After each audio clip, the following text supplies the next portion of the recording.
你的設備需要維修嗎？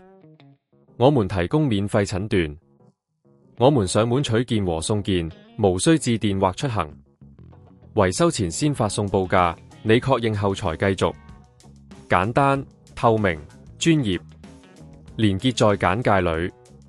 今天我哋會示範如何清潔同維修Conga 8290，確保你嘅掃地機器人可以運行得更順暢。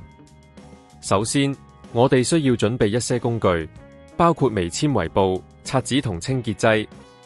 第一步，關掉機器人電源，然後將佢翻轉，方便我哋進行清潔。檢查機器底部嘅刷子，通常因為毛髮同污垢積聚，會影響掃地效果。用刷子清除刷子上嘅雜物，確保佢哋可以自由轉動。第二步，檢查吸塵口。用微纖維布抹去吸塵口附近嘅灰塵，保持吸力強勁。如果你發現吸塵效果減弱，可能需要更換濾網，記得定期進行濾網清潔。你可以選擇透過我哋提供嘅免費診斷服務，了解機器人嘅狀況。第三步，檢查機器內部嘅感應器。用乾淨嘅布輕輕擦拭感應器，保持佢哋嘅敏感度，確保無任何污垢遮擋，否則會影響掃地機器人嘅導航。完成以上步驟之後，我哋可以重新組裝機器，開啟電源，檢查運行情況。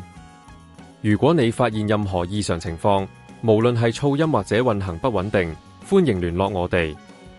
提供上門取件送件服務，方便你將機器送返到我哋工作室進行專業維修。